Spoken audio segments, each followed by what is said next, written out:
Emotional होता है cartoonist. ऐसे कोई बात नहीं है। कार्टूनिस्ट होता है, उसमें इमोशन कुछ नहीं होता। इमोशन क्या होता है, वो न्यूज पर आधारित होता है, जैसे न्यूज वैसा कार्टून। उसमें कोई कविता, उसमें कोई आर्ट, उसमें कोई कल्चर है ना, आर्ट है, is an art, yes, caricaturing is an I art. love this guy यार. Hi guys, welcome to my channel. My name is Atif Iqbal और आज मैं रिएक्शन देने वाला हूँ बाल ठाकरे जी इन आपकी अदालत। जो बाल ठाकरे जी हैं या राज ठाकरे, ये जो हैं बड़े ही एक ज़माने में बड़े ही कंट्रोवर्शियल में रह चुके हैं, क्योंकि लोग कहते थे कि कम्युनल हैं, रिलीजनों के पीछे भड़काते हैं या ये सब मराठा को फेवर करते हैं। और आपने आजकल काफ़ी इंसिडेंट भी सुने होंगे, कैसे बिहार के लोगों को या बिहार के लोगों को जो मज़दूर होते हैं, लेबर लोग होते हैं, उनको वहाँ से मतलब एक होता है कि वहाँ से निकाला जाता है, मतलब एक मराठाओं को फेवर किया जाता है। क्या ये किस हद तक सही है? मुझे लगता है कि इंडिया जैसी डाइवर्स कंट्री में यहाँ पे दो चीज़ हो सकती है। या तो डाइवर्स कंट्री में हमारी जो है सबको इक्वल अपॉर्चुनिटी मिलनी चाहिए, ये हो सकती है, या नहीं तो अगर आप फेवर कर रहे हैं तो फिर हर स्टेट को अपना फेवर करना चाहिए। इसी चक्कर में दिल्ली में अरविंद केजरीवाल भी एक कानून लेके आए थे कि अगर दिल्ली के जो लोग रहने वाले हैं उनको पहले किसी चीज़ में अपॉर्चुनिटी का साथ पहले मिलेगा। और कहीं ना कहीं मुझे लगता है कि जो बाल ठाकरे जी या उनके बेटे बोलते हैं कहीं ना कहीं सही है। मैं इस बात को एग्री करता हूँ कि अगर, अब इसको आप समझना कि मैं क्यों बोल रहा हूँ कि मैं एग्री करता हूँ इस बात से। The reason why I agree is because कि मैं जैसे कि मैं दिल्ली में पढ़ा बड़ा हूँ, वहाँ रहा हूँ, वहाँ बड़ा हुआ हूँ, ठीक है, तो पैदा हुआ हूँ। तो प्रॉब्लम यहाँ पे ये है कि अगर मैं दिल्ली में रहता हूँ, मेरा इनकम टैक्स दिल्ली गवर्नमेंट को जाता है और सारी चीज़ें मैं दिल्ली के लिए कर रहा हूँ, दिल्ली में रह रहा हूँ, दिल्ली में टैक्स पे कर रहा हूँ, सब कर रहा हूँ, और कुछ लोग बाहर से आते हैं, तो उससे प्रॉब्लम क्या, मैं यहाँ पे कोई नेगेटिविटी क्रिएट नहीं कर रहा हूँ। I am trying to be as logical as possible. तो अगर हम वहाँ पर टैक्स पे कर रहे हैं, बहुत ही महंगा एक लाइफस्टाइल रह रहे हैं, मतलब महंगा मतलब नॉट अ लग्जरी लाइफस्टाइल, महंगा इन द सेंस कि आपके पास पैसे कम हैं पर वहाँ का जो खर्चा है दिल्ली में रहने का बहुत ज़्यादा है, चाहे वो ई रिक्शा से लेके हो या आपका कुछ खाने को लेके हो या ऑटो का लेके हो, कुछ भी हो, बहुत ज़्यादा होता है। इस अ लॉट दैट इस टू मच। तो अगर वहाँ के लोगों जो रह रहे हैं उनको फर्स्ट प्रायोरिटी मिलेगी, इट्स नॉट लाइक कि the other people from other state will be discarded, it's just like that कि those people will be given a priority because they are there, they are the नागरिक, और दे are the, क्या कहते हैं, मूल निवासी कहते हैं ना, I guess, they are the resident of that place and they pay taxes, they actually help in developing that state और Delhi is a territory, so developing. मैं एग्जाम्पल बता रहा हूँ, जैसे कि I am just giving an example कि if you are living in your state, you are actually indirectly helping your state to grow and develop. So I think you should be given the first priority. This is what I am trying to say to you. ये मैं आपसे एक बात कहना चाह रहा हूँ। इसको समझने के लिए आपको बहुत ही लॉजिकल होना पड़ेगा। यू कैन नॉट थिंक कि अरे यार फिर ऐसे तो फिर हम बाहर के लोगों को डिस्कार्ड कर दें, वो बात बिल्कुल नहीं है। इट्स जस्ट दैट कि अगर मैं आपको सिंपल लैंग्वेज में समझाता हूँ, ये बहुत ही कंट्रोवर्शियल टॉपिक है, इस पे आज भी मुंबई में या मराठा पे या मुंबई के महाराष्ट्र के लोगों पे बहुत ज़्यादा ऑब्जेक्शन होते हैं, पर मैं इस बात से डिनाई नहीं करता। और इसको मैं आपको बताता हूँ, जैसे कि मेरा ये घर है, मेरे घर में मेरी वाइफ है, मैं हूँ, मेरे बच्चे हैं, ठीक है, और मैंने खाना बनाया। तो अगर नीचे मैं देख रहा हूँ कि लोग खाना खा रहे हैं, है ना, और मेरे बच्चे ही भूखे, 3 दिन से खाए नहीं हैं, बाहर के लोग भी भूखे हैं, उन्होंने खाए नहीं है, तो मैं पहले किनको खाना खिलाऊंगा? पहले मैं अपने घर वालों को खिलाऊंगा या मैं पहले खाना लेके मैं बाहर जाके बांट दूंगा कि ये लो तुम लोग खा लो, मेरे घर वाले भूखे मर जाए चलेगा। आप समझ रहे हो ना इस चीज़ को? तो मुझे लगता है कि अगर एक गवर्नमेंट महाराष्ट्र में चुन के आती है या दिल्ली में चुन के आती है, उनकी प्रायोरिटी दिल्ली के नागरिक के लिए पहले होती है।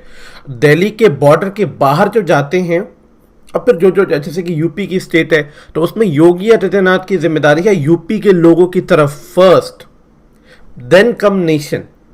जब बात करते हैं नरेंद्र मोदी प्राइम मिनिस्टर की, उनकी जिम्मेदारी पूरी नेशन की होती है।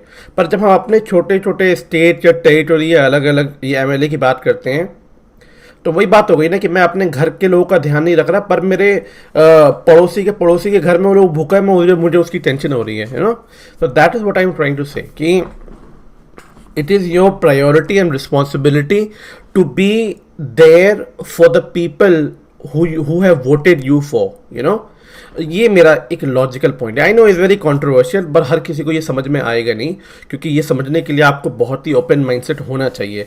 ये मैंने इसलिए ऐसे ही बता दिया क्योंकि ये चीज़ काफ़ी जो है ब्लेम किया जाता है महाराष्ट्र के लोगों के ऊपर कि ब्रूटैलिटी है ये एंड वो है। इसमें ऐसी कोई बात नहीं। आई थिंक मुझे लगता है कि जो महाराष्ट्र की जो गवर्नमेंट है वो इसको बहुत ही एग्रेसिवली तरीके से पुट करती है। ये नहीं हम तो अपने मराठा को देंगे प्रायोरिटी, हम उनको क्यों दें। I think if they put in a very logical and educational manner, तो आई थिंक ये ज़्यादातर लोगों को रीच करेगा। That is what I am trying to say. So that is what I am trying to do here. I am trying to give you that logical perspective in a very educational manner, in a very calm manner.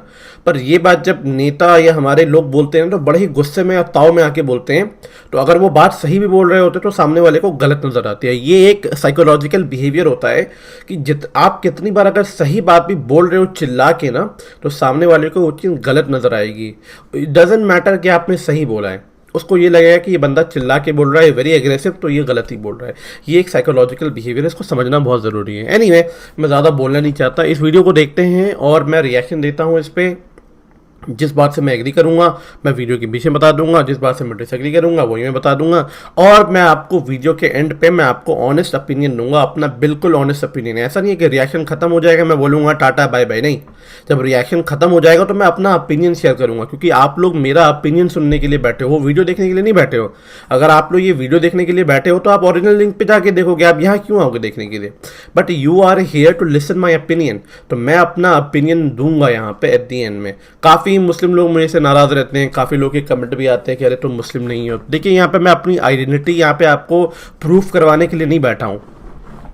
आप मुझे मुस्लिम मानिए नहीं मानिए, it doesn't matter, ये मुझे कोई फ़र्क ही नहीं पड़ता है, ठीक है। It does not matter to me because I am not here to prove my religious status to anyone. आपको नहीं सुनना है, यूट्यूब में हज़ार लोग बड़े पड़े, आप उनके चैनल जाके देख लीजिए। पाकिस्तान के एक से एक चैनल रिएक्शन वाले हैं जो अच्छा सा मुँह भी हिलाते हैं, अच्छे से मुंह भी हिलाते हैं। काफ़ी अच्छी लड़कियां भी हैं जो मेकअप करके बैठती हैं। मैं कोई मेकअप लगा के नहीं बैठता, मेरे बाल हैं और देखो मैं ऐसे ही आ जाता हूँ उठ के। तो अगर आपको अच्छी लड़कियां देखनी है रिएक्शन में तो आप पाकिस्तान के चैनल जाके देख लीजिए। अगर आपको एक से एक अच्छा चेहरा मुंह बना के आपको रिएक्शन देखना है तो आप चले जाइए बॉर्डर के उस पर, आपको एक से एक ऐसी वीडियोज़ मिल जाएंगी। मैं यहाँ पर मुँह बनाने नहीं बैठा हूँ, मैं यहाँ पर आपको अपना ओपिनियन देने के लिए बैठा हूँ। एनीवे, अगर आपको ये रिएक्शन अच्छा लगे तो कमेंट सेक्शन में जाके ज़रूर बताना। मैं वीडियो देखता हूँ और वीडियो के बीच में अपनी ओपिनियन दूंगा और एंड हो जाएगी तो मैं उसमें बहुत अच्छे से ओपिनियन अपना शेयर करूंगा। चलो फिर स्टार्ट करते हैं। 3, 2, 1 गो।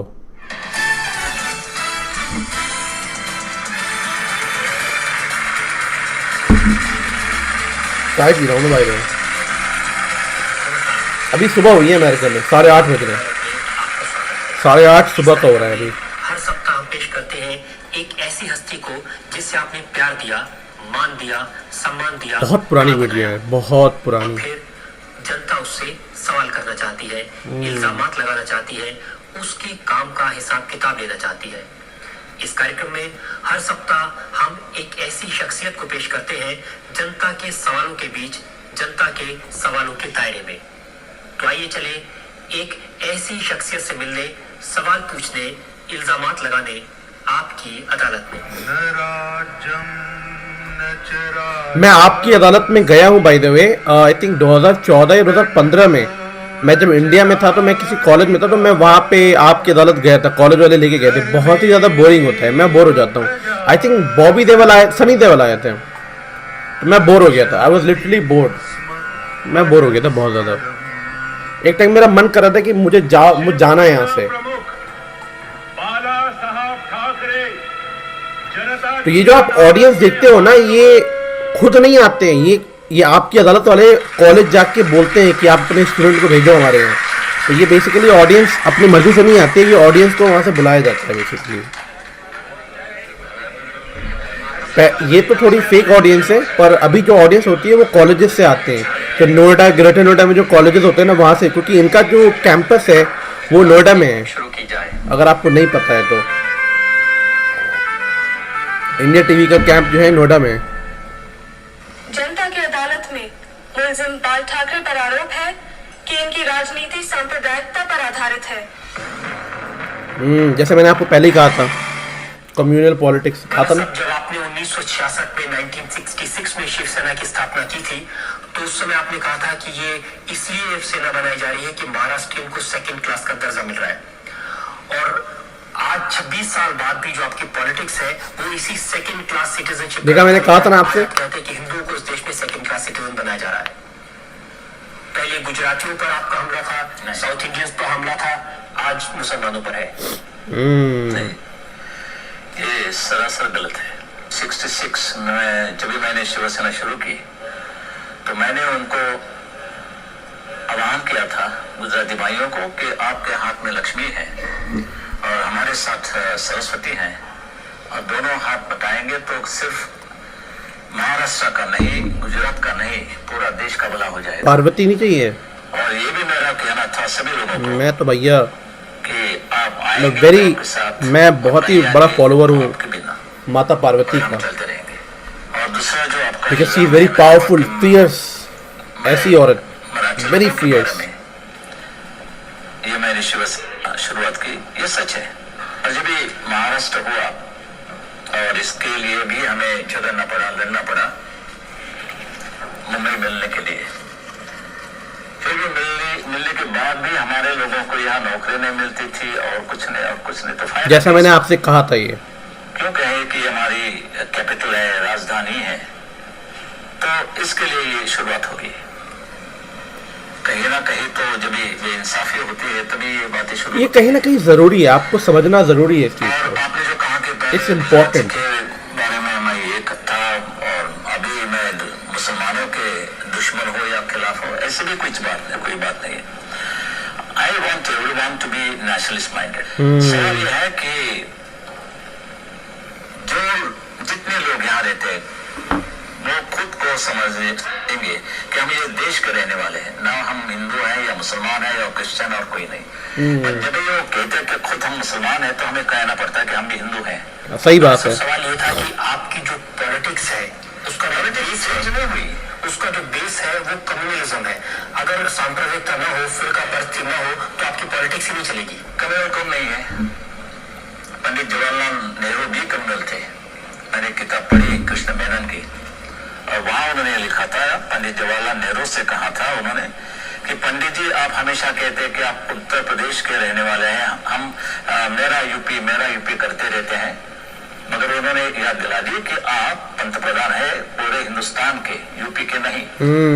जैसा मैंने आपको कहा था पूरी वीडियो में स्टार्टिंग में। जवाहरलाल नेहरू भी कम्युनल थे। एक अभिमान की बात होती है। अभी भाषा वापांत रचना हो गई है तो हम क्या करें।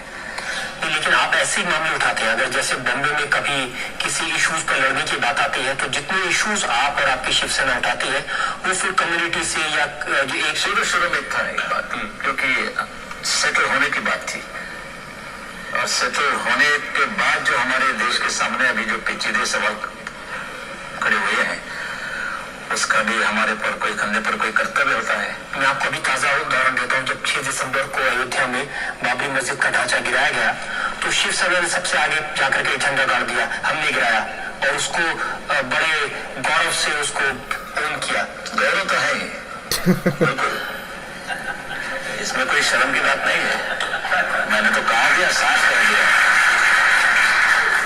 आप ये मानते हैं ये बाबरी मस्जिद गिराने दी गई, इसके नीचे हमारा जो टेम्पल था, मंदिर था, राम का, वो उठा दिया। जो ढांचा था वो मंदिर था क्या मस्जिद था? और ढांचा में तो काफी चीजें ऐसी थी कि हमारे हिंदू की संस्कृति इसमें डर गई थी, छुपी गई थी। जो गिराया वो मंदिर था या मस्जिद था वाला साहब? मैं तो गया नहीं था, और इसलिए ऊपर क्या था नीचे क्या था मुझे इतना तो मालूम है। Time when Rajat Sharma was very bold, very bold. Portion था वो, look the way he is asking the question, very bold. बात थी। तो लोग कहते शिवसेना का तो वहाँ एक भी आदमी नहीं था। ऐसे कैसे हो नहीं तो बड़ी शर्म की बात है। अब आप ज्यादा पूछेंगे तो सीबीआई मेरे पीछे लगेगा। ये तो सच क्या है बाला साहब, जनता ये जानना चाहती है। सच ये है कि इतिहास आप देखेंगे, हिस्ट्री टेल्स बाल ठाकरे से ऐसे सवाल करना, जितनी मंदिरें थी और पूरे वेरी पावरफुल लीडर यहाँ in his time, very powerful, और उन्होंने पूरे हिंदू मंदिरें गिरा दी और उसके ऊपर specially in Mumbai and Maharashtra. और अभी हम तो आजाद हो गए, हमारे कर्तव्य है कि जो मस्जिद है वो गिराने के बाद हमारे मंदिर हम वहाँ खड़े कर देंगे। वैसे तो मैं चाहता हूँ कि ये मुसलमान भी हमारे साथ शामिल हो जाए इस लड़ाई मैं आपके साथ हूँ, में। आप तो चले गए हैं, पर मैं हमेशा इस कोशिश तो करते आइडियोलॉजी के साथ था मैं हमेशा। भी कर रहे हैं, शांतता कैसे रहेगी, सुव्यवस्था कैसे रहेगी, फिर भी हम बम फटते हैं। क्योंकि बाबरी मस्जिद किसी सेंट इंसान ने नहीं बनाया था, एक बहुत ही क्रूअल इंसान ने बनाया था। हाथ रहता है, हाथ में पाँव रहता है। पैशन को बहाना, करोड़ पैशन जिसमें लोगों की जान जाए, खून बहे, आखिर हिंदू मरे मुसलमान मरे, खून तो इंसान का बहता है। वो क्या मानते हैं इस पर हमारी पूरी एक्शन कार्रवाई मुनसर होती है। तो आप रिएक्शनरी हम क्या मार खाते रहेंगे? सही बात है, बम फटने के बाद हम क्या हाथ जोड़ेंगे? भाई क्या आवाज था, सही बात है, ऐसा नहीं कर सकते आप, करें हम नहीं ये नहीं कर सकते हम। ऐसे बम तो अगर आपको लग रहा है कि थ्रेट है तो you need to take an action, you can not wait for the bomb to go off. हमने तो बम नहीं फटाए। ये सच बात है, ये कोई गलत नहीं कह रहे हैं, फसाद होता है, हम नहीं उतरते तो हिंदू मारे जाते। सही बात है। ये सच है कि मैं नहीं कह रहा हूँ, लोगों आम लोगों का ही है। लेकिन उस सारे से जो टेरर का, आतंक का जो वातावरण खड़ा हो जाता है उसका, ऐसे परिस्थिति में टेरर होना ही चाहिए। नहीं टेरर होता तो खा जाते, पूरे के पूरे खा जाते। हिंदू राष्ट्र की आपकी संकल्पना क्या है और इसमें किन लोगों को जगह नहीं है? सभी मुसलमान भी रह सकते हैं, क्रिश्चियन भी रह सकते हैं, मगर उनको मानना पड़ेगा कि सबसे पहले ये देश हमारा है, रूल ऑफ द लैंड है, हमारा जो कानून है उनको मानना पड़ेगा। मस्जिद तो गिर गई है, लेकिन अगर गवर्नमेंट जैसे नरसिम्हा राव बोलते हैं कि हम मस्जिद फिर मान लेंगे, हमारे नरसिम्हा राव को ये सच बात है, अगर आप कोई जगह नहीं है तो मस्जिद बांधने की उससे वो कोशिश इंडिया करें। का कानून नहीं मानते हो तो फिर आपको इंडिया में रहने का मतलब आप कहीं और जाओ ना। दैट्स इट, बाबरी मस्जिद का क्या, बाबरी नाम का क्या हो जाता है? यू नीड टू अंडरस्टैंड कोई मस्जिद खड़ी एंड हो सकती एक्सेप्ट है। The law of the land, ये सच बात है। एक्चुअली आप जिस देश में रहते हो आपको वहाँ का लॉ, कि बाबर तो हमारा कोई नहीं था। सही बात है, बाबर हमारा कोई वंशज नहीं था। ये सब पॉलिटिक्स है। Is a politics of a vote bank, ये चुनाव में एक पर्टिकुलर कम्युनिटी को इम्प्रेस करने के लिए। I know I belong from that community as well, but is all about vote bank. would you fear the mosque about that construction of masjid again? ये है क्या कुछ, क्या जरूरत क्या है? किसको आप खुश करने की कोशिश करें, किसको और क्यों? पहले तो हमारे देश के खिलाफ कोई कदम नहीं उठाना चाहिए। Nothing at the cost of my nation, mind you. ये हमारा धोरण है। और ये मेरा जो हिंदुत्व है, ये हमारा राष्ट्रीयत्व है, और ये राष्ट्रीयत्व इस देश में गुनाह हो तो मैं बार बार करूंगा मरते तक। आप उनके बारे में कह रहे हैं, वो भी आपके बारे में कह सकते हैं, भावना नहीं है उनके पॉलिटिक्स के लिए आप ये कर रहे हैं। पॉलिटिक्स की बात करें तो मैं आपको यहाँ वचन देता हूँ, प्रॉमिस करता हूँ कि मैं चुनाव नहीं लड़ूंगा।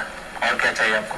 लेकिन आपकी पार्टी तो उसका फायदा उठा करके पावर में आने की मैं कह रहा हूँ, कोई ऑक्सीजन नहीं है, इस पर हम नहीं जिंदा रहते हैं। बस हम काम करेंगे, समाज सेवा करेंगे।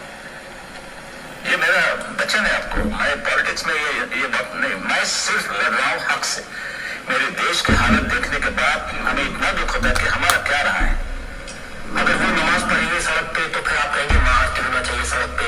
वो कहेंगे कि पाकिस्तान डे सेलिब्रेशन में कोई जाएगा तो उसके खिलाफ आंदोलन करेंगे। ये जो, अगर वो लोग सांप्रदायिक हैं तो आप भी सांप्रदायिक हैं, अगर वो लोग कम्युनल हैं तो आप भी कम्युनल हैं, अगर वो लोग फिरका परस्त हैं तो आप भी फिरका परस्त हैं। सवाल यह है कि शुरुआत हमेशा ये लोग करते हैं, सबूत है मेरे पास साथ। नमाज पढ़ने के बारे में तो हम कभी रोका नहीं उनको। वो जा सकते हैं, मस्जिद में जा सकते हैं, नमाज पढ़ सकते हैं, ईद या कहीं उनके त्योहार होते हैं वो मनाना कर सकते हैं। फिर भी जब ये रास्ते की बात आती है, कैसे हम ये बर्दाश्त करेंगे? ये तुम्हारे धर्म में होगा तो हमारे भी धर्म में, आपका धर्म हमारा, किसी का भी ये धर्म, सच बात है। ये मस्जिद में होना होगा या घर में। आपको अपना रिलीजियस प्रैक्टिस करना है तो आप पब्लिक चीज नहीं है कि स्पेस पे नहीं कर सकते आप, you can not do that. लोगों को चाहे वो कुछ भी हो, चाहे वो नमाज हो या पूजा हो या कुछ भी हो, मुहर्रम हो, कुछ भी हो, एनीथिंग इन एनी रिलीजन, आप वो पब्लिकली रोड पे नहीं कर सकते। तो ठीक है, रोज के बदला चलो अभी नमाज पढ़ने के बाद आप रूप बदलने लगे तो हम बात शुरू करते हैं कि इस देश में तो सर्वधर्म समभाव है। सही बात। उनका भी एक हक है, हमारा भी है, उनका भी है, Right. तो रास्ते पर एक कर देंगे ये बात। सही बात है। ये हमने जानबूझकर किया क्योंकि हमने कहने के बाद भी ये बात बढ़ती रही और जब ये बात वर्षा नमला तक यानी चीफ मिनिस्टर के बंगले के लॉन पर भी वो नमाज पढ़ना उन्होंने शुरू ओह किया, शिट, तो ऐसा लगा कि क्या हिंदुस्तान और पाकिस्तान, सही बात है यार, ये तो पाकिस्तान में भी इतने उनकी this is something not okay, this हमारे इज, देश में मिलती है। इसको मैं कहता हूँ रिलीजियस मैनियाक, नमाज पढ़ेंगे तो हम रिलीजियस मैनियाक एक्सट्रीमिज्म जो होता है वो यही होता है। लोगों का वो हम नहीं, you must accept the rule of the land. जो कानून है, जो संविधान दैट इज ट्रू, उसको भी मानना पड़ेगा, हम भी मानते हैं Right. और उनको भी मानना पड़ेगा। ये जो बाबरी मस्जिद का ढांचा गिराया गया, ये कानून मानकर गिराया गया। सुप्रीम कोर्ट का ऑर्डर था। सुप्रीम कोर्ट छोड़ दीजिए, वो कोर्ट नहीं ना मानता। उन्होंने क्या कहा था? सुप्रीम कोर्ट ने ये कहा था वो न्यू कंस्ट्रक्शन में होना होगा, तो हमने ठीक है, कंस्ट्रक्शन कहाँ गया? उधर कंस्ट्रक्शन नहीं हुआ, डिस्ट्रक्शन हुआ। अभी क्या चाहिए? हमेशा वकील लोग कहते हैं भाई इंटरप्रिटेशन ये होता है, तो हमारा भी इंटरप्रिटेशन ये है कि हमने कुछ भी कंस्ट्रक्शन नहीं किया, हमने डिस्ट्रक्शन किया। तो कानून को आप अपने हिसाब से मोड़ अरे क्या होता है, पहले तो मिलता था, अभी तो खरीद करना पड़ता है। अगर आप चाहें कि पहले कानून मिलता था, अब खरीदना पड़ता है। दूसरे का रहना पड़ेगा, ये देश में है वो देखना पड़ेगा। जो हमें हिंदुओं को पाकिस्तान में नहीं मिलता, बांग्लादेश में नहीं मिलता और किसी अरब राष्ट्र में नहीं मिलता, वो हक इधर किसी को भी नहीं मिलेगा, नहीं मिलेगा। एक बातचीत से मामले को सुलझाने का तरीका होता है, एक होता है जोर जबरदस्ती से अपनी बात मनवाने का। हमारे धर्म पर हमला हो गया है, ये तो क्यों नहीं मानते आप लोग कबूल क्यों नहीं करते कि ये सच है कि हमारे मंदिर है, यानी कि सोमनाथ मंदिर की बात करें, दो बार वो वल्लभ भाई पटेल की वजह से वो दोबारा खड़ा हुआ था, वरना कोई खड़ा नहीं। मगर वो सरदार वल्लभ भाई पटेल देखा? सम्राट मंदिर खड़ा दिया। नहीं तो नहीं, वो दूसरी बात सही बात है, ये बहुत ही शर्मनाक बात है कि सोमनाथ मंदिर को कितनी बार गिराया गया, कितनी बार लूटा गया है। अभी तो मुझे मिलिटेंट हिंदू चाहिए, बिल्कुल मिलिटेंट हिंदू चाहिए। आप हिंदू नहीं, we need more educated people, we need more educated logical thinker, not a militant, वरना देश जंग का मैदान हो जाएगा। अगर हर कोई मिलिटेंट बन जाएगा, संस्कृति है जो पूरे दुनिया में if everybody will become militant, then देश नहीं रहेगा, वो जंग का मैदान बन जाएगा, हर कोई लड़ेगा, हर कोई मारेगा, काटेगा। जबरदस्ती अपना धर्म की यही चीज हमें बड़ी महंगी पड़ी, यही चीज हम नहीं मानता। अभी जब उठना पड़ेगा, खड़ा रहना पड़ेगा। 5000 साल की बात मैं नहीं करना चाहता हूँ, मगर वो जो है वो है। मैं प्राइम मिनिस्टर बनता तो सवाल भी नहीं उठता। शिवसेना प्रमुख बाल ठाकरे पर कुछ और इल्जाम, कुछ और सफाई, कुछ ही देर में इंतजार कीजिए। मुझे ये लगता है कि वो जो मिलिटेंट वाला जो कंट्रोवर्शियल है, मैं उससे एग्री नहीं करता। मुझे लगता है कि फिर देश नहीं रहेगा। अगर मान लो अमेरिका में हर कोई गन लेके खड़ा हो गया तो मतलब हर कोई एक दूसरे को गोली मार रहा है ना, वो देश नहीं, देश जंग का सीरिया बन जाएगा। सीरिया, ईरान, इराक, पाकिस्तान में हर घर में गन होता है, हर घर में। जनता का इल्जाम है कि उन्होंने बंबई में क्रिमिनलाइजेशन ऑफ पॉलिटिक्स को बढ़ावा दिया है। मुंबई आपके नाम से कांपती है, आप इस बात को मानते हैं? कांपना ही चाहिए। शेर को डरे नहीं तो क्या चूहा को डरे? तो ठीक है, कांपना है तो। पर मुंबई तो आपके लोग हैं ना सर। लोग हैं, वो कांपते हैं तो मुझे बहुत खुशी होती है। और इसलिए कांपते बाला साहब क्योंकि जो क्रिमिनल्स हैं, ऐसे लोग हैं जो शिवसेना के नाम पर लोगों से पैसा ऐंठते हैं, एक्सटॉर्शन करते हैं, उसको आप अच्छा मानते हैं? नहीं, बिल्कुल नहीं। इसलिए तो मैंने कहा कि मैंने अखबार में एडवर्टाइजमेंट दी थी, जाहिरात दी थी, और मैंने ये भी कहा था कि ऐसे कोई लोग शिवसेना के नाम लेके आएंगे, जबरदस्ती करेंगे, को उनको पकड़ के पुलिस के हवाले कर दो। और क्या चाहिए? लोग कहते हैं कि पुलिस भी डरती है आपसे। अभी पुलिस वालों को, मैं कोई इंस्पेक्टर नहीं हूँ और कोई नहीं, तो मेरी मुलाकात आप ले रहे हो, और यानी कि अब मुजरिम मैं हूँ यहाँ। नहीं, आप ही मानते हैं कि नहीं मानते कि पुलिस वाले भी शिवसेना के लोगों से डरते हैं? ऐसे तो मेरे पर काफी इल्जाम है कि मैं हाथ में हाथ बटा के चल रहा हूँ उनके साथ, वो हमारे साथ हैं, मगर ये सच नहीं है, बिल्कुल नहीं। और जो आपने क्रिमिनल्स को जगह दी पार्टी में, कौन क्रिमिनल? ऐसे बहुत सारे लोग हैं जो क्रिमिनल वॉर में जो लोग, नहीं एक नाम तो ले लो। एक किम नाम के आदमी थे, एक किम थापा की बात करें तो इससे पहले ये थापा एक बड़ा अच्छा कबड्डी प्लेयर था, और जब भी मैंने उनको टिकट दिया तो उस वक्त वो कबड्डी प्लेयर था। वो तो गुनाह नहीं था। इसके बाद थापा बिगड़ गया और आप इल्जाम लगाए जा रहे हैं। रमेश मोरे, विठल चौहान, नहीं, they were not criminals. they died in gang wars. तो जब तक मेरे सामने कोई बात नहीं आती तो मैं कैसे ये इन सब चीज़ों के बारे में मुझे नहीं पता, I have no idea. Shiv Sena से जितने लोग एसोसिएटेड हैं उनमें से कोई क्रिमिनल नहीं, किसका किसी गैंग से कोई संबंध नहीं, सब दूर मुझे उस टाइम के पॉलिटिक्स के बारे में बिल्कुल जीरो नॉलेज है, जो बात है। आप सबूत लाएंगे कि कोई भी मेरा नेता भी कोई रिश्ता है गैंगस्टर वालों के साथ और कहीं, तो मैं उसको हटा दे दूंगा। एक वक्त एक सिंगल मिनट भी मैं उनको नहीं रखूंगा। एक बार किसी ने सवाल आपको पूछा था कि शिवसेना करप्ट है, तो आपने कहा था हमने करप्शन कांग्रेस से सीखा था। यस, आडवाणी के लैंग्वेज में क्या कहूँ, उसके लफ्ज में मैं कहूँ, difference between a briefcase and a suitcase. BJP आज मार रही है कांग्रेस वालों की, ये पहले ही से शुरू हो गए थे। इतनी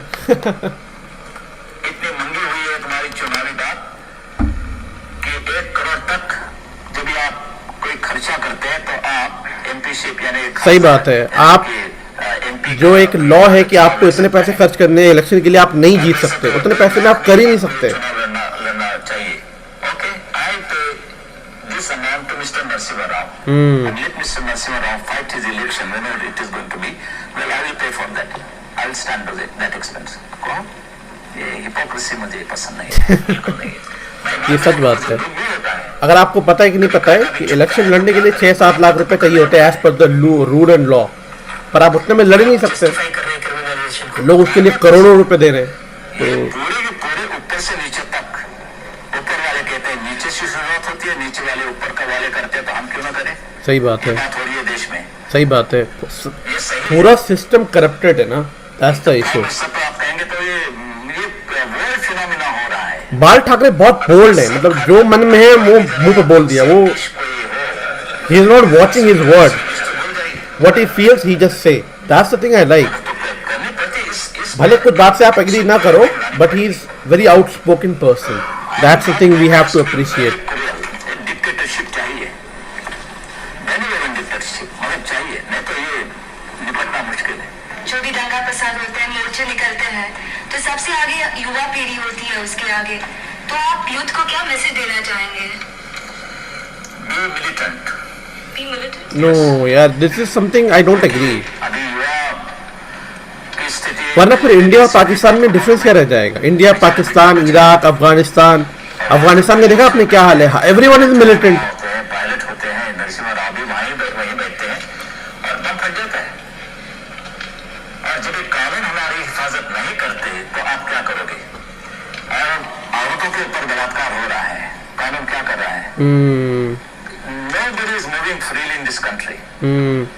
Everyone is under tension. आप भी टेंशन में होंगे कि क्या इधर तो बम नहीं फटेगा, इधर तो कुछ नहीं होगा, यानी क्या ये then to make people militant we will make our system better.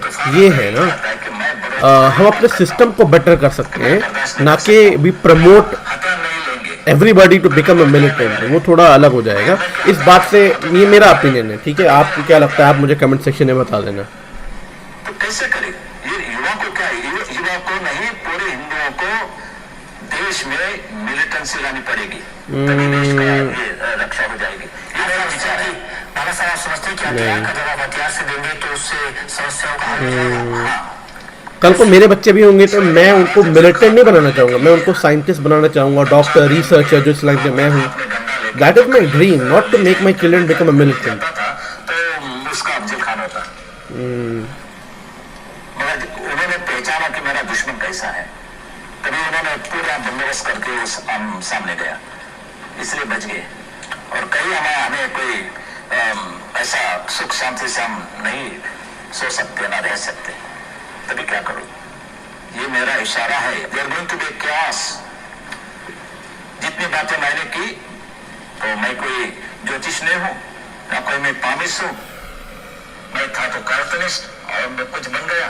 फिर भी मैं कॉशनिंग जब भी देता हूँ वो होते हैं। काल्पनिस्ट या कार्टूनिस्ट?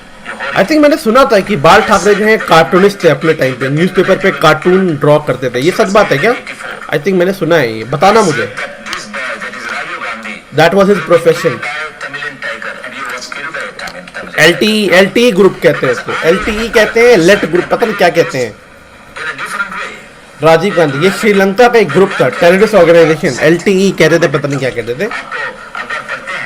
मैं तो लाइनों के बीच में क्या लिखा है वो पढ़ता हूँ, जो आपको दिखाई नहीं पड़ता। जो कार्टूनिस्ट का जो दिल होता है बाला साहब, हाँ सी, कार्टूनिस्ट है ये। दिल होता है, बड़ा इमोशनल होता है कार्टूनिस्ट। ऐसी कोई बात नहीं है। कार्टूनिस्ट होता है, उसमें इमोशन कुछ नहीं होता। इमोशन क्या होता है, वो न्यूज़ पर आधारित होता है, जैसे न्यूज़ वैसा कार्टून। उसमें कोई कविता, उसमें कोई आर्ट, उसमें कोई कला है ना, आर्ट है, is an art, yes, caricaturing is an I art. Love this guy यार। तो कार्टूनिस्ट के दिल में का जो कार्टूनिस्ट का दिल है, लाइनें खींचते खींचते उसमें ये टाइगर का दिल कहाँ से पैदा हो गया कि मिलिटेंट बना दो?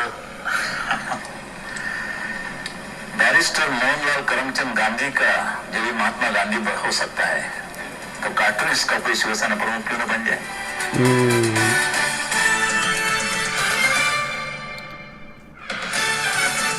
मैंने कहा ना कि मैं काफी ज्यादा बातों से मैं एग्री करता हूँ, मिलिटेंट वाले से एग्री नहीं करता, वरना मैं आई एग्री विद एवरीथिंग। और मैं इसको और अच्छे से बताऊंगा वीडियो के एंड में, तो आप उसका वेट करना, मेरे ओपिनियन का वेट करना, आपको बहुत अच्छा लगेगा। आजकल अखबार वाले आपके घर के बाहर मोर्चा पर भी बैठने लगे हैं, दिल्ली से आकर पत्रकार, और उनकी शिकायत ये है कि जो अखबार वाले आपकी बात या आपकी पार्टी की बात नहीं मानते, उनकी पिटाई कर दी जाती है। नहीं, जो तमाशा हो गया मेरे खिलाफ शिवसेना भवन के सामने, आप पूरे जो लोग वहां जमे थे, इकट्ठा हुए थे, सब पूरे के पूरे लिस्ट देखिए, दे वर ऑल लेफ्टिस्ट, पूरे के पूरे, चाहे वो निखिल चक्रवर्ती हो और कोई हो, एन राम हो, नीचे तो पूरे के पूरे कम्युनिस्ट लोग खड़े थे। ऐसे लोगों की मुझे परवाह नहीं है। आप सोचते हैं कि दिलीप पटगांवकर और गोविंद तलवलकर कम्युनिस्ट हैं? एक दो चीजें, बातें तो छोड़ दीजिए, आदमी को छोड़ दीजिए, कि पूरे के पूरे बैंड, यानी कि 10 में से 8 आदमी मैं कहता हूँ पूरे कम्युनिस्ट थे, यानी कि लेफ्टिस्ट। कम्युनिस्ट वही होता है ना जो मार्क्सिस्ट या लेनिन के आइडिया पे बिलीव करता है ना, आई गेस। मुझे बताना कमेंट सेक्शन में। उसको कम्युनिस्ट कहते हैं या मार्क्सिस्ट कहते हैं, पता नहीं क्या कहते हैं, बताना मुझे। पास जाते सीएम को कोई निवेदन देते, ये होती है हमारे पास, ये तो मुसीबत है।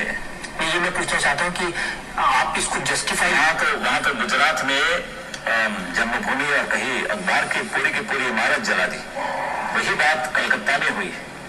यहाँ तो किसी की इमारत और कोई हमने तो किया नहीं, जला दिया। सही बात है। वैसे तो पत्रकारों के खिलाफ मैं नहीं हूँ, क्योंकि I am also cartoonist, that means a part of that industry और वर्ल्ड। राइट। कार्टूनिस्ट है, आपने अपना कैरियर फ्री प्रेस जर्नल से शुरू I like him, to be honest, and being bold. That's the one thing I love about him. He's very bold, outspoken. Expression तो होना चाहिए ना।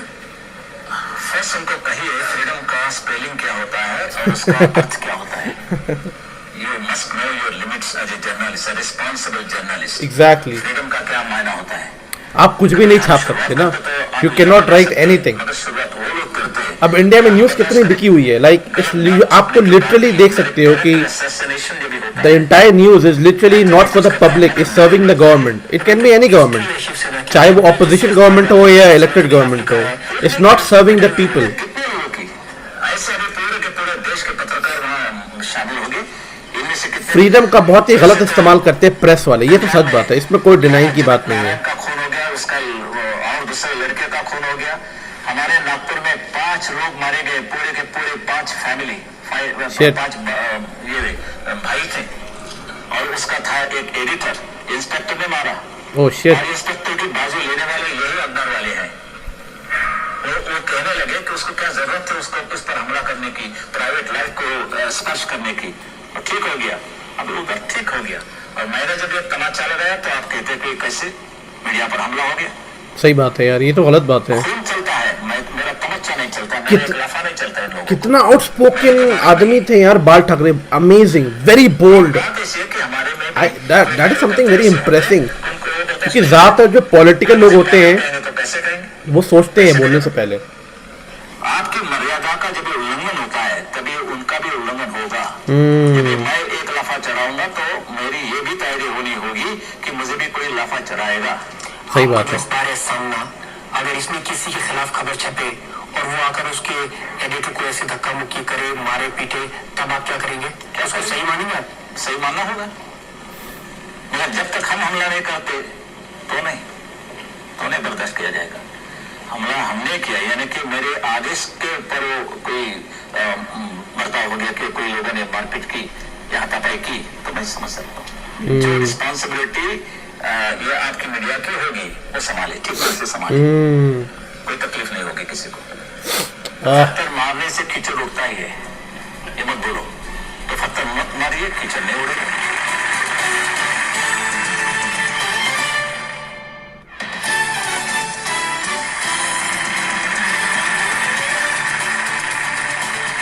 मुलजिम बाल ठाकरे पर जनता की अदालत में आरोप है कि उन्होंने शिवसेना में सेकेंड लाइन ऑफ लीडरशिप नहीं बनने दी। क्या मतलब है इसका? अच्छा, शिवसेना यानी बाल ठाकरे यानी शिवसेना। आपके अलावा कोई दूसरा नेता उसमें आ ही नहीं सकता। आप मानते हैं इस बात को? नहीं, बिल्कुल नहीं। शिवसेना में दूसरी भी तैयार हैं। अध्यक्ष बदलते हैं। सॉरी यार, कोविड नहीं है मुझे, बदलते हैं। बस सर्दी आ गई। पार्टी ऐसी है जिसमें 1966 में जब बनी थी आप प्रमुख थे और आज 26 साल से आप अकेले प्रमुख बने हुए हैं, इसलिए अभी किसी और को प्रमुख बनने का मौका नहीं मिला। नहीं, वो I don't have that Richard democracy in my party. वो हम ही रहेंगे जब तक मैं हूँ। और ये चुनाव वगैरह मुझे पसंद नहीं है, चुनावी बातें तो मैं न मानता नहीं। और because I am there the party has survived. तो सबसे पहले उसकी भी कांग्रेस बनती। लोकतंत्र में विश्वास नहीं रखते हैं। नहीं, लोकतंत्र क्या होता है?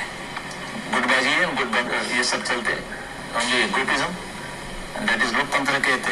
नाम अच्छा है मगर पार्टी को बहुत महंगा पड़ता है। जब हटना होगा तो मैं खुद जाऊंगा, और गया भी था, एक बार नहीं 2 बार मैंने इस्तीफा दिया था। लोगों ने मुझे फिर वापस लाया। तो कहते वो तो नाटक किया। अभी जो मैं करता हूँ नाटक होता है तो मैं क्या करूँ? मेरे दिल से पूछो, उनके दिल से पूछो, क्या मैं नाटक करूँ तो भी लोगों ने मुझे वापस क्यों लाया? वो लोगों का भी नाटक था वापस लाने का। तो ये मान लें बाला साहब की शिवसेना इस बाल ठाकरे शिवसेना। आगे का तो मैं नहीं कुछ कर सकता हूँ, तो आज तो है भी ऐसी बात है। और क्योंकि दूसरी रैंक है, जैसे कि मनोज जोशी है, सुधीर जोशी है, दत्ताजी सालवी है, वामन राव महारिक, बहुत काफी नवलकर। जब मैं नहीं होता तो वो निभाते हैं सबको। शिवसेना में आपके बेटे हैं उद्धव ठाकरे और आपके नेफ्यू राज ठाकरे, वो कंट्रोल करते हैं पीछे से। और आपके जाने के बाद में ये जो मेरे पास पीछे की कोई बात नहीं होती, आगे की बात होती है, सामने की बात होती है। If they want they may, but I will not do it my self. मैं खुद नहीं करूंगा कि चलो आज मेरा लड़का बैठेगा। लड़के में कोई कर्तृत्व हो, कुछ आएगा, आगे आएगा। ये जो डायनेस्टिक रूल है उसको आप सपोर्ट करते हैं कि आपके बाद आपका बेटा इस गद्दी को संभाले या नेफ्यू इस गद्दी को संभाले? डायनेस्टिक रूल का सवाल ये होता है, जब भी दम नहीं होता है लड़के में तो भी वो बिठाया जाता है, और मेरे लड़के में कोई दम होगा तो वो बैठेगा। दम है उसमें? अभी लड़का तो है, कैसे कहो नहीं दम है, वो दम मारेगा घर में जाएगा।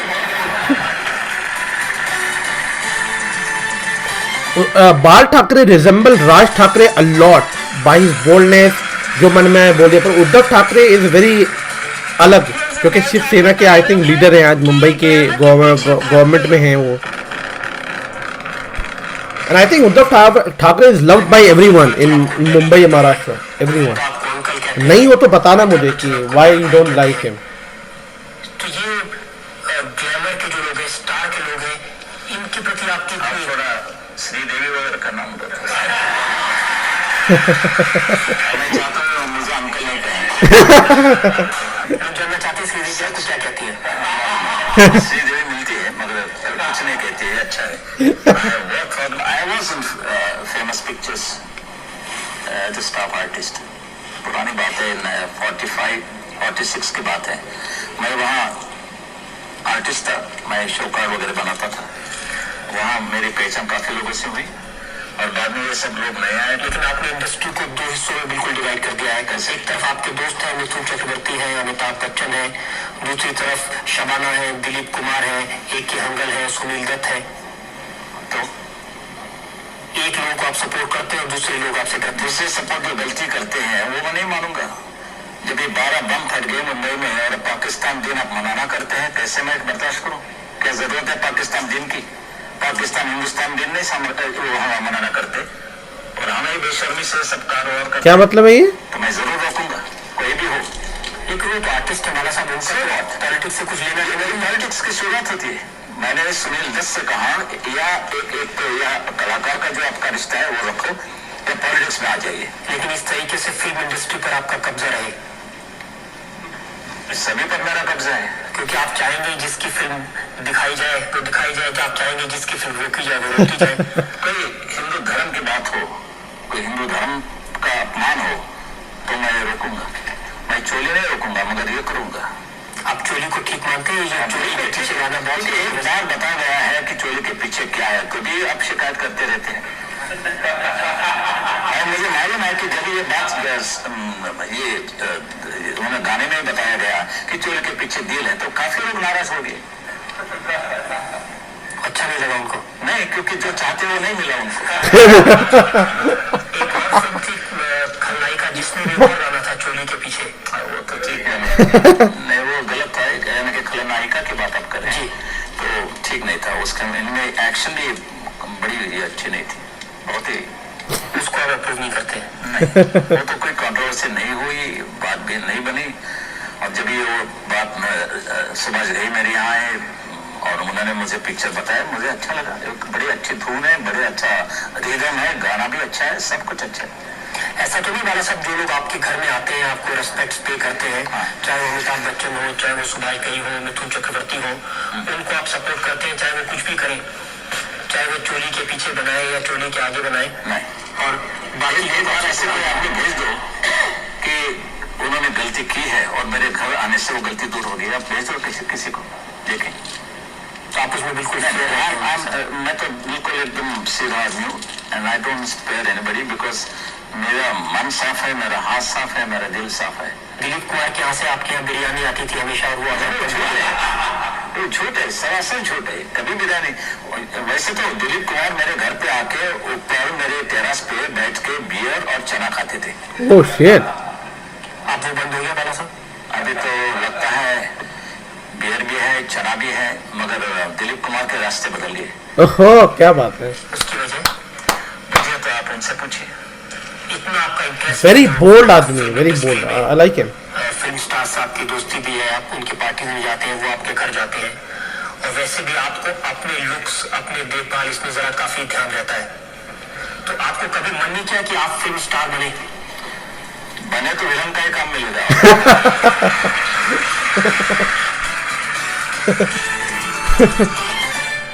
He knows, like, I hope कि या तो वीडियो जो है ख़त्म हो गई है. This video was very amazing to be honest. I like it. तो मैं आपसे कुछ बातें कहना चाहता हूँ कि जो मैं कुछ बातों से एग्री करता हूँ या नहीं एग्री करता हूँ. पहले मैं इसको बताऊँ, मैं आपको बताना चाहता हूँ कि मैं, जैसे मैंने अपनी वीडियो के बीच में कहा था कि मैं 2013 से या 15 के बीच में, मुझे एग्जैक्टली ईयर याद नहीं है, मैं उस टाइम कॉलेज में था. तो वहाँ से हम लोग को बोला गया था कि हम लोग जो है आपकी अदालत में जा रहे हैं. तो मैं आई वाज लिटरली शॉक्ड. मैंने कहा आपकी अदालत? ये तो मैं टीवी पे देखता था. मैंने कहा यहाँ पे? मुझे लगा ये तो मुंबई में होगा, क्योंकि जाहिर सी बात है हम उस ज़माने से बिलोंग करते हैं कि हमको लगता था कि जितनी भी चीज़ें टीवी पे आती है मुंबई में ही शूट होती है. बट बाद में पता चला कि नहीं, आपकी अदालत या इंडिया टीवी का जो बेसिकली वो है ना, क्या कहते हैं, जो इनका ऑफिस है, ये जो भी है वो नोएडा में है. फिल्म सिटी पता नहीं क्या कहते हैं, या आई डोंट नो, मुझे नोएडा में है. कौन से सेक्टर में ये मुझे नहीं पता. तो वहाँ पे तो मैंने कहा सही बात है, चलते हैं फिर। तो मैं गया वहाँ पे और देखा, और बहुत सारे लोग थे वहाँ पे। फिर रजत शर्मा को देखा, वाज लाइक ओह शिट, मतलब सही में, मतलब that was the first time I saw him in real life. और फिर उसमें सनी देओल आए हुए थे अपनी फिल्म की प्रमोशन करने के लिए। तो आई am not a big fan of Sunny Deol anyway, but Sunny Deol आए हुए थे वहाँ पे। फिर मैंने देखा कि दलेर मेहंदी भी आए हुए थे एज अ जज। तो ये वीडियो कहीं पे होगी आपकी अदालत की, तो आप देखना जाके। उसमें मैं तो नहीं दिखूंगा, पर आपको ये दो लोग ज़रूर दिखेंगे, दलेर मेहंदी एंड सनी देओल। तो ये वीडियो हमने देखी। तो क्या हो गया था इसमें कि इसमें हम लोग को बताया गया था कि हम लोग को कुछ कहा नहीं गया था। बेसिकली हम लोग कहा गया था कि आप फोटो वोटो खींच सकते हो, पर जब भी हम अपनी बात चुप करें तो ताली ज़रूर बजाना। तो ये जो ताली लोग बजाते हैं, ये बेसिकली ऐसा नहीं होता है कि वो बात सुन के बड़े खुश हो जाते हैं, बड़े एक्साइटेड हो जाते हैं, नहीं। वो हमें बताया जाता था कि जैसे प्रोग्राम शुरू होता है ना, तो रजत शर्मा आके बोलते हैं कि आज हमारे गेस्ट ये हैं, तो जब भी हम अपनी बात रोकें तो आप ताली ज़रूर बजाना और ये सब ज़रूर करना, होटिंग वोटिंग करने की ज़रूरत नहीं है आपको। तो ये था, तो ये हमें बताया गया था, इंस्ट्रक्शन दिया गया था। तो अभी जो ऑडियंस मैंने देखी है आपकी अदालत में, ये बहुत पुरानी है। तो आई गेस ये तो बेसिकली सारे एक्टर लग रहे थे मुझे, ये मतलब चूज एन ऑडियंस थी बेसिकली। पर अभी जो ऑडियंस आप देखती हो इतनी लार्ज नंबर में, ये कोई ऐसा नहीं होता कि ये टिकट लेके आते हैं देखने के लिए। ये ग्रेटर नोएडा में बहुत सारे कॉलेज है। अगर आप नहीं जानते हो तो ग्रेटर नोएडा में नॉलेज पार्क करके एक जगह है जहाँ पे पूरा कॉलेज भरा पड़ा है। वहाँ पे मतलब कि वहाँ पे 100 से भी ज़्यादा कॉलेजेस होंगे, इसीलिए उसका नाम नॉलेज पार्क रखा गया है। वहाँ पे आपको JNIT, NIT, अब पता नहीं क्या क्या क्या क्या बहुत सारे कॉलेजेस आपको हमें मिल जाएंगे। तो वहाँ पे क्या होता है ना कि ये जो इंडिया टीवी वाले होते हैं ना, वहाँ से कॉलेज को कॉल करके कहते हैं कि भैया आप जो है ना हमें इतने 100 स्टूडेंट भेज दो या 400 स्टूडेंट भेज दो। तो इसमें जो है कॉलेज वालों का नाम भी हो जाता है, इंडिया टीवी से एफिलिएशन भी हो जाता है और उनको फ्री में एक ऑडियंस भी मिल जाती है। तो ये होता है। तो ये बेसिकली ये एक्चुअल ऑडियंस आते नहीं है, ये बेसिकली कॉलेज वाले इनको उठा के और लेके जाते हैं वहाँ पे। उसमें मैं भी वहाँ पे गया था। तो वहाँ पे जब मैं गया था तो मैंने देखा इंडिया टीवी बहुत ही बड़ा, मतलब उनका जो है वहाँ पे वो है, क्या कहते हैं, क्या कहते हैं, मतलब बिल्डिंग है, पूरा सेटअप है वहाँ पे। तो हम लोग अंदर गए वहाँ पे, तो सनी देओल आए। मैंने पहली बार देखा सनी देओल को, हम लगे oh shit, I am seeing him in the first time. तो एक सेलिब्रिटी मोमेंट होता है ना कि आप किसी को पहली बार देखते हो रियल लाइफ में। तो 5 मिनट की बाद में सब बोर हो गए थे, पूरी ऑडियंस बोर हो गई थी। मतलब हर कोई अपना फ़ोन चला रहा था। मेरी जो दोस्त थी दिव्यांका या और भी जो भी मेरे दोस्त ने, अखिल अर्जुन, ये सब सारे मुझसे बात कर रहे थे। हम कोई दलेर मेहंदी है उनको और सनी देओल को कोई उतना टेंशन है, क्योंकि इतना लंबा उतना बोर हो जाते हो, literally you become really bore. तो ये हुआ। तो हुआ क्या था कि इस बीच में तो मैंने भी ना एक वीडियो शूट कर लिया था फ़ोन से मैंने वीडियो शूट, और काफ़ी लोग, मैं अकेला नहीं था, there was like a lot of people was shooting. और ऐसा में इंस्ट्रक्शन दिया नहीं गया था कि आप फोटो ये वीडियो नहीं ले सकते हो। तो मैंने वीडियो लिया और एक रफली 1 मिनट का वीडियो लगा सनी देओल, दलेर मेहंदी और रजत शर्मा, और वो वीडियो लेके मैंने जो है यूट्यूब पे डाल दिया और वो वीडियो मैंने यूट्यूब पे डाल दिया। और वो समर वेकेशन का टाइम चल रहा था। तो सडनली मेरे पास मेरे कॉलेज से कॉल आया कि अच्छा जब आप जाते हो ना इंडिया टीम में, तो आपको एंट्री करनी होती है कि आपका नाम ये है और आप इस कॉलेज से बिलोंग करते हो, जो भी है, ये आपका डिटेल आपको डालनी होती है। तो वहाँ पे, और जो मेरा उस टाइम यूज़र आईडी था मेरे यूट्यूब का, वो भी नाम था आतिफ इकबाल। तो मैंने ये वीडियो डाल दी, मैंने आज वीडियो डाली और 2-3 दिन में वो वीडियो बहुत ज़्यादा चल गई। मतलब कि मैंने टाइटल में ये लिख दिया था कि दलेर मेहंदी स्लैप सनी देओल इन आपकी अदालत मतलब I was literally an asshole back then. I mean मतलब मुझे करने की क्या ज़रूरत थी, बट ये बहुत पुरानी बात है। तो मैं लिटरली, मैं होता ना कि very immature kid, I would say that. तो मैंने ये लिख दिया कि दलेर मेहंदी स्लैप सनी देओल इन आपकी अदालत, और वो वीडियो काफ़ी ज़्यादा चल गई। तो और उस टाइम तक ये एपिसोड एयर नहीं हुआ था। This episode was never air in Indian TV, in India today TV ने एयर नहीं किया था। तो मेरे कॉलेज से कॉल आया कि आर यू आतिफ इकबाल? मैंने कहा यस। कहता है कि वो वीडियो जो यूट्यूब पे वो तुमने डाली है? मैंने कहा अरे इसको कैसे पता चला? मैंने कहा जी मैंने डाली है। कहते हैं कि उसको फ़ौरन डिलीट करो वरना हम तुम पे बहुत स्ट्रिक्ट एक्शन लेने वाले हैं। और भाई मेरी तो हवा टाइट हो गई है, मुझे समझ में नहीं आया कि मुझे डिलीट करना है क्या नहीं करना है, क्या ये वीडियो से मैं बहुत बड़ा यूट्यूबर बनने वाला हूँ, क्या होने वाला है, like I have no idea. But then I end up deleting the video. और मेरा कॉलेज खुला, मैं 1 महीने तक कॉलेज ही नहीं गया डर के मारे। फिर मैं जब गया तो लोगों को याद भी नहीं रहा, देन एवरीबडी फॉरगॉट, हर कोई भूल गया। मुझे लगा था मुझे कॉलेज से निकाल दिया जाएगा, क्योंकि I never did it intentionally to defame the Rajat Sharma और India TV. I just did it for the sake of as a very teenage crack head, तो मैंने वो कर दिया था। वो बहुत ही फनी इंसिडेंट था। तो फिर वो वीडियो डिलीट हुई मेरी। फिर 1-2 महीने के बाद वो एपिसोड एयर हुआ। तो वो ऐसा, ये पूरा एक इंसिडेंट था। मेरे ना मेरे पास फ़ोटोज़ नहीं है उसकी, क्योंकि आई थिंक जब वो मैं जिस फ़ोन पे मेरी फ़ोटो थी वो मैं बहुत साल पहले यूज़ किया करता था, वो फ़ोन मेरा डेड हो गया, तो मैंने कहीं फ़ोटो ट्रांसफ़र नहीं कर पाया। वो था मेरे पास मोटरोला का फ़ोन था मेरे पास, मोटो G3। फिर उसके बाद मैंने OnePlus लिया, फिर मैंने iPhone XR लिया, फिर Samsung S10 लिया, फिर उसके बाद अभी मेरे पास iPhone 12 Pro Max है जो भी है। तो मैंने बहुत फ़ोन बदले, तो मेरे पास वो फ़ोटोज़ है नहीं। और मतलब मर्ज़ी आपकी है, अगर आपको बिलीव करना है तो आप बिलीव करो मेरे इस इंसिडेंट पे, नहीं करना है तो मत करो, मुझे उससे कोई टेंशन नहीं है। एक मेरी लाइफ का एक बहुत ही फ़नी स्केरी मोमेंट था कि जब मैंने सारा एक अपना सेलिब्रिटी लाइफ देखा थोड़ी देर के लिए, और फिर उस पर जो है इतना बड़ा धप्पा लग गया कि हम एक्शन देने वाले हैं अगर डिलीट नहीं किया तो तो वो था एक बड़ी फनी इंसिडेंट थी। एनीवे, इसको हटाते हैं, बात करते हैं यहाँ पे कि वीडियो काफ़ी लंबी हो रही है, तो यहाँ पे मैं बात करना चाहता हूँ बाल ठाकरे के बारे में। बड़ी कंट्रोवर्शियल सेलिब्रिटी रह चुके हैं, बड़े कंट्रोवर्शियल फिगर रह चुके हैं। और जैसे मैंने आपको वीडियो में पहले ही कहा था कि इनकी जो बातें होती हैं ये हर कोई एडजस्ट नहीं कर सकता, मतलब हर कोई समझ नहीं सकता है। मुझे लगता है कि आपको बहुत ही लॉजिकल होकर सोचना पड़ेगा इन सारी चीज़ों को। तो पहली चीज़ जो इन्होंने कही कि देखिए भाई, आई थिंक जितना मुझे याद है मैं उस टॉपिक से लेके कवर करना चाहूँगा कि बाल ठाकरे जो कम्युनलाइजेशन करते हैं पार्टी के अंदर, है ना, वो करते हैं। तो मैंने जैसे आपसे पहले कहा था कि अगर आप, जैसे उन्होंने कहा कि मराठाओं को जॉब नहीं मिलती है, महाराष्ट्रियन लोगों को जॉब नहीं मिलती है, नौकरी नहीं, ये सच बात है। और ये सिर्फ महाराष्ट्र की बात नहीं है, ये हर उस डेवलप्ड जगह की कहानी है जहाँ पे जैसे दिल्ली हो गया, मुंबई हो गया, पुणे हो गया, बेंगलोर हो गया, आपका चंडीगढ़, और जो भी और भी जितने भी डेवलप्ड एरियाज हैं, वहाँ पे क्या होता है कि वहाँ पे जो लोग माइग्रेंट होके आते हैं और फिर वो जॉब ढूंढते हैं, तो उनको जॉब मिल जाती है। जॉब क्यों मिल जाती है वो एक अलग स्टोरी है, उनको जॉब मिल जाती है। तो जो वहाँ की जो मूल नागरिक होते हैं, वहाँ के मूल निवासी, यानी कि वहाँ के जो रहने वाले रेसिडेंट होते हैं, उनको जॉब नहीं मिलती है। तो ये कहीं ना कहीं बहुत ज़्यादा अनफेयर हो जाता है।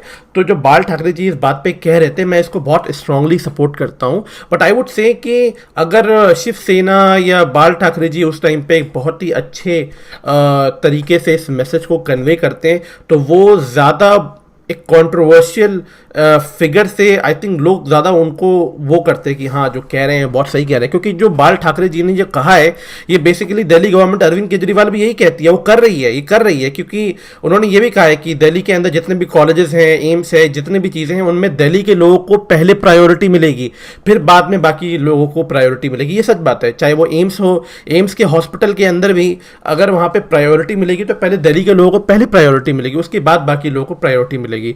तो मुझे लगता है इसमें कोई बुराई नहीं है। आप जहां पे रहते हो, जिस जगह पे रहते हो, जिस शहर में, मोहल्ले में, कंट्री में, आप इंडियन हो जैसे, ठीक है ना, और इंडिया के लोग भूखे मर रहे हैं, है ना, तो क्या आप अपने इंडिया के लोगों को पहले खाना दोगे, या आप पहले देखोगे कि ईरान या इराक में या नेपाल में लोग भूखे मर रहे हैं, आप उनको खाना पहले दोगे?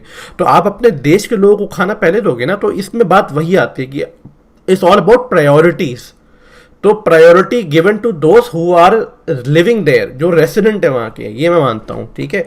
जैसे कि मैं यूएस का सिटीजन हूँ, तो अगर अमेरिका का ये हमेशा पॉलिसी रहा है स्टार्टिंग से कि American first and America first, ये पॉलिसी है इनकी।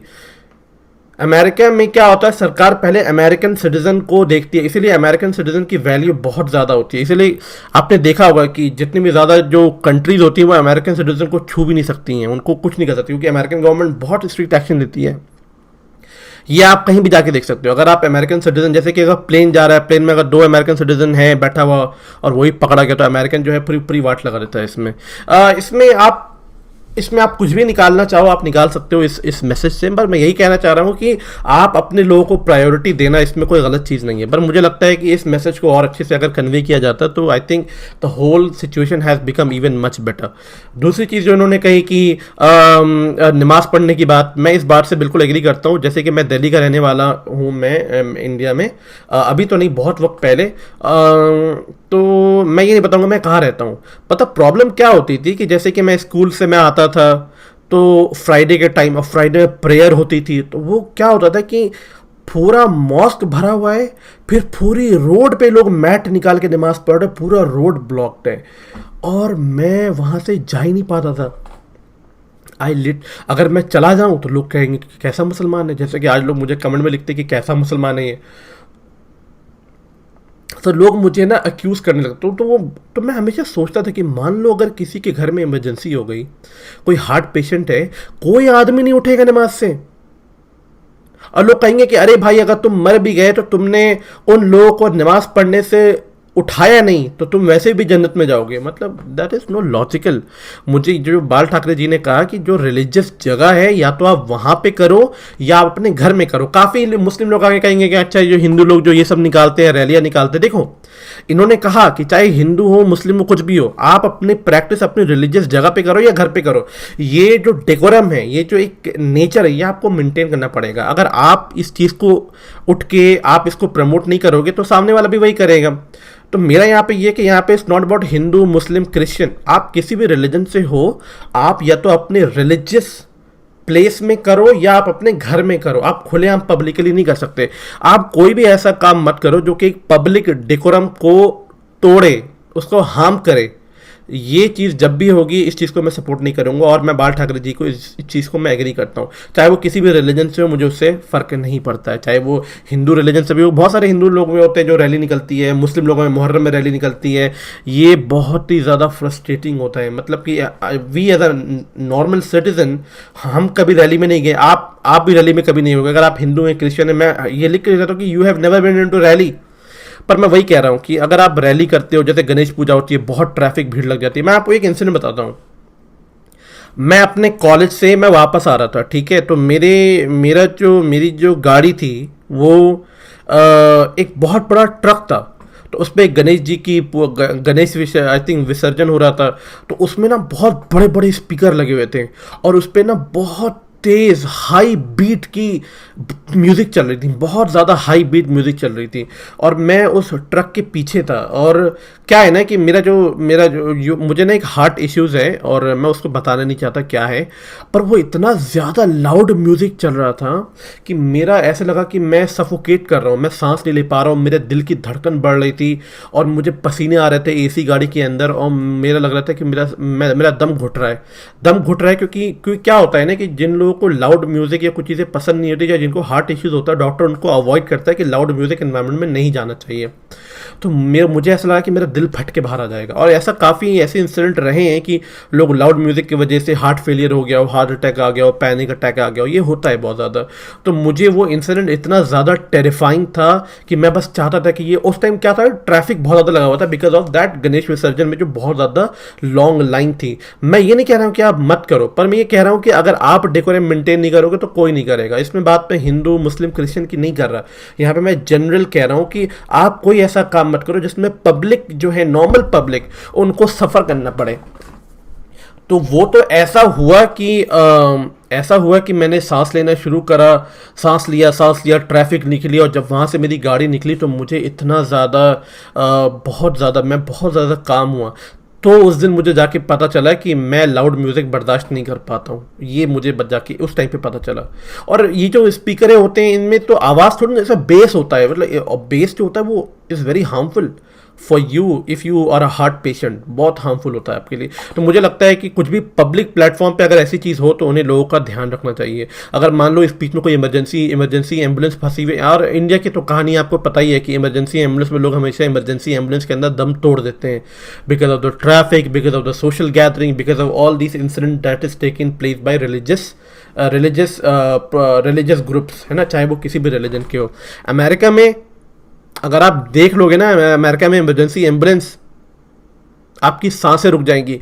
आप चाहे यहाँ के प्रेसिडेंट क्यों नहीं हो, अगर आप रोड पे चल रहे हो और पीछे से इमरजेंसी एम्बुलेंस आएगी, आपको रोड साइड, अमेरिका में ऐसा होता है, ये लॉ है अमेरिका का कि अगर आप इमरजेंसी एम्बुलेंस आ रही है सायरन देते हुए, आप चाहे कितने भी तेजी में क्यों नहीं हो, आप मरी क्यों नहीं रहे हो, आपको ऐसे, जैसे ये ऐसे गाड़ियां जा रही है तो गाड़ियां ऐसे हो जाएंगी सारी गाड़ी, ये लॉ है आपका, आप गाड़ी नहीं चला सकते। और आप एम्बुलेंस के लिए रास्ता, और एम्बुलेंस कभी यहाँ पे बिल्कुल बहुत तेज चलती है, 100-120 किलोमीटर की स्पीड पे चलती है एम्बुलेंस। और अगर आप एम्बुलेंस के सामने आ गए तो एम्बुलेंस के अंदर ना कैमरा लगा होता है, वो आपका पिक्चर ले लेता है, और पिक्चर लेके और आपका लाइसेंस जो है लाइफ टाइम के लिए रद्द कर दिया जाएगा, आप जिंदगी में कभी गाड़ी नहीं चला सकते। कितना स्ट्रिक्ट लॉ है। तो मुझे लगता है कि ये लॉ इंडिया में भी आना बहुत ज़रूरी है। अगर ऐसा लॉ है तो मुझे बताना, पर ये चीज़ बहुत ज़्यादा अप्रिशिएटिंग है। तो जो बाल ठाकरे जी ने जो कहा है, और बाकी जो इन्होंने सेलिब्रिटी के बारे में कहा वो मैं उतना जानता नहीं, क्योंकि मैंने, भाई जाहिर सी बात है, ये उस टाइम की बात है जब मैं शायद पैदा भी नहीं हुआ हूँ या बच्चा रहा हूँ, तो मैं उसके बारे में बोलना नहीं चाहता। और इन्होंने जो एक और चीज़ कही मिलिटेंट के बारे में, मैं उस चीज़ से एग्री नहीं करता। मैं इसलिए एग्री नहीं करता, मैं आपको एक इंसिडेंट बताता हूँ। क्योंकि जब मैं अमेरिका में था, यंग में काफ़ी, जब मैं स्कूल में था, तो यहाँ पे एक लड़का था पाकिस्तान का, उसका नाम, मैं नाम नहीं बोलना चाहता, तो उससे मैंने, वो मुझे बताता था कि अरे यार हमारे पाकिस्तान में ना हर जगह गन मिल जाती है। मैंने कहा गन मिल जाती है? और मैं तो इंडिया से रहा हूँ, इंडिया में हम लोग को, हमारी माँ हमें लाठी पकड़ने नहीं दे मारने के लिए, गन कहाँ से देगी भाई? तो ऐसा नहीं कि इंडिया में गन नहीं मिलता है, पर क्या इतना कॉमन है? नहीं, इट्स नॉट दैट कॉमन कि आप कहीं भी जाके गन उठा लोगे। पर उसने बताया कि पाकिस्तान में हर घर में गन होती है। तो आप देखना कभी, पाकिस्तान में ज़्यादातर लोगों के पास अच्छी अच्छी गन होती है, गोलियां होती हैं। इसीलिए पाकिस्तान में सबसे ज़्यादा टेररिज्म है, सबसे ज़्यादा मिलिटेंट लोग हैं, हर कोई उठ के किसी को मारने लगता है। हर मौलाना ने अपनी आर्मी बना रखी, वहाँ पे हर मौलाना, वहाँ पे जो हमारे पाकिस्तान में मुल्ले सब है ना, उन लोगों ने अपनी आर्मी बना रखी है लोगों की, हर किसके पास गन है। तो अगर इंडिया के अंदर हर इंसान मिलिटेंट बन जाएगा ना, तो हमारे पाकिस्तान और इंडिया में कोई डिफरेंस नज़र नहीं आएगा। अगर हर इंसान मिलिटेंट बन जाएगा, then there will be chaos everywhere in India. मैं जानता हूँ कि ओवैसी एंड ये जो उसके भाई हैं बहुत ही ज़्यादा कंट्रोवर्शियल हैं, और मैं एग्री करता हूँ, पर मुझे लगता है कि हर इंसान मिलिटेंट बन जाए is better, that we should make our system better.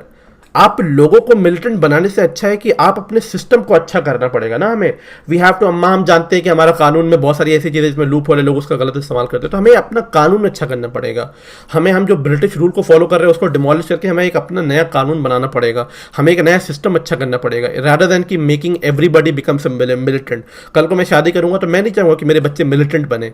I will make sure कि मेरे बच्चे रिसर्चर बने, साइंटिस्ट बने, डॉक्टर बने, इंजीनियर बने, अपने लाइफ में एजुकेशन वाइज में स्किल में इंप्रूव्ड हो, ना कि वो गन लेके मिलिटेंट बन जाए। दैट्स नॉट समथिंग कि मैं आई थिंक अगर बाल ठाकरे आज जिंदा होते तो शायद वो इस बात से एग्री नहीं करेंगे कि नहीं, I think no one should become militant. अगर हर इंसान मिलिटेंट बन जाता तो जो आज इंडिया इतना बड़ा सबसे फास्टेस्ट ग्रोइंग इकोनॉमी, इतनी बड़ी डेवलप कंट्री में होने वाली है, ये मुझे लगता है कि ये कभी नहीं होता if everybody would have become a militant. तो मैं कहीं ना कहीं इस बात से डिसएग्री करता हूँ। अगर आप इस बात से डिसएग्री करते हैं तो कमेंट में बताना। अगर आप लॉजिकल थिंकर होगे तो आप बिल्कुल मेरी बात से एग्री करोगे। अगर आपको लगेगा कि नहीं यार हमें मिलिटेंट बनना चाहिए, then I don't think so, क्योंकि आप शायद मिलिटेंट बनना चाहोगे, पर क्या आप अपने बच्चों को उस रास्ते पर भेजना चाहोगे? मुझे नहीं लगता कि आप अपने बच्चों को उस रास्ते भेजना चाहोगे। आई थिंक मेरा ओपिनियन काफ़ी ज़्यादा लंबा हो गया। मैं बस इस बात को यहीं पर ख़त्म करना चाहता हूँ कि द वन थिंग जो मैं कहना चाहता हूँ इस पूरे वीडियो के बारे में, कि बाल ठाकरे जी जैसा पॉलिटिशियन या पॉलिटिकल लीडर बोल्ड मैंने आज तक नहीं देखा है। जो दिल में है वो मैंने मुंह पे बोल दिया, भले आप उनकी बात से एग्री ना करो, बट जो दिल में है वो मुंह पे है। That's something I really admire. मैंने ये नहीं देखा कि वो कोई बात सोच के बोल रहे थे, जो मन में आ रहा था बोल रहे थे। There is no filter. Whatever he said, he felt, he just said it, and I think we all need to appreciate it. हो सकता है कि आप उनकी बातों से एग्री ना करो। मैंने भी जैसे कहा कि मैं उनकी 10 बात में से कुछ बातों से एग्री नहीं करता, बट मेजॉरिटी ऑफ द बातों से मैं एग्री करता हूँ, और मैं चाहता हूँ कि वो वैसे ही हो जैसा बाल ठाकरे चाहते हैं, पर हमें उसको एजुकेशनल मैनर में समझना पड़ेगा, है ना। जैसे कि मेरे काफ़ी सब्सक्राइबर कहते हैं कि गुस्सा लोगों में भरा हुआ है तो लोग चिल्ला के बोलते हैं, पर मुझे लगता है कि अगर हमें अपनी बात रखनी है तो we have to say it calmly and in a very understanding educational manner, ताकि हमारी लार्ज ऑडियंस को समझ आ सके, ताकि वो भी इस चीज़ का हिस्सा बने। एनीवे, अगर आपको वीडियो अच्छी लगी तो ज़रूर कमेंट सेक्शन में जाके बताना। और इसके बाद जो नेक्स्ट वीडियो है मैं डालने वाला हूँ हु एम आई बाय स्वामी, मुझे पूरा नाम याद नहीं, IIT। मैंने प्रॉमिस किया था कि मैं वो वीडियो डालूंगा, तो मैं वो वीडियो नेक्स्ट डालने वाला हूँ, ठीक है। चलो फिर मैं आपसे मिलता हूँ नेक्स्ट वीडियो में, तब तक अपना ध्यान रखें एंड टेक